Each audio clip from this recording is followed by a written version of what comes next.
يا أيها الناس اعبدوا ربكم الذي خلقكم والذين من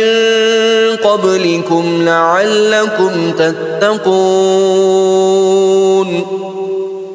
الذي جعل لكم الأرض فراشا والسماء بناء وأنزل من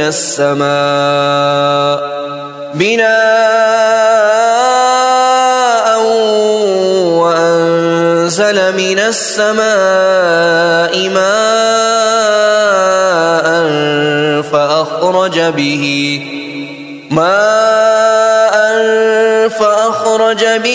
من الثمرات رزقا لكم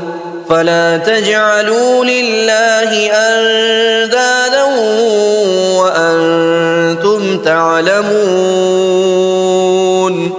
وإن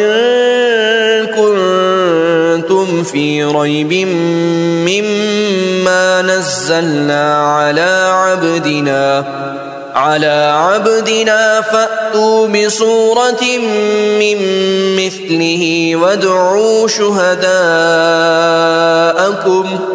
وادعوا شهداءكم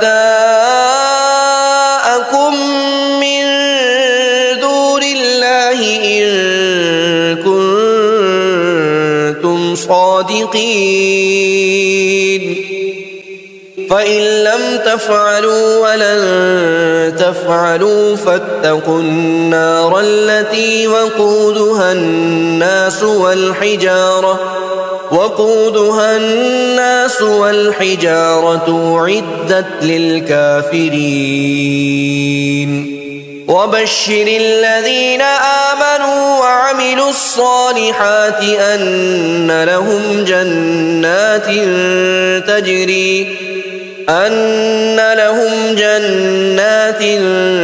تجري من تحتها الأنهار كلما رزقوا منها من ثمرة رزقا قالوا هذا الذي رزقنا من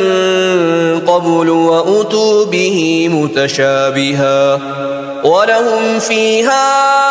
أزواج مطهرة وهم فيها خالدون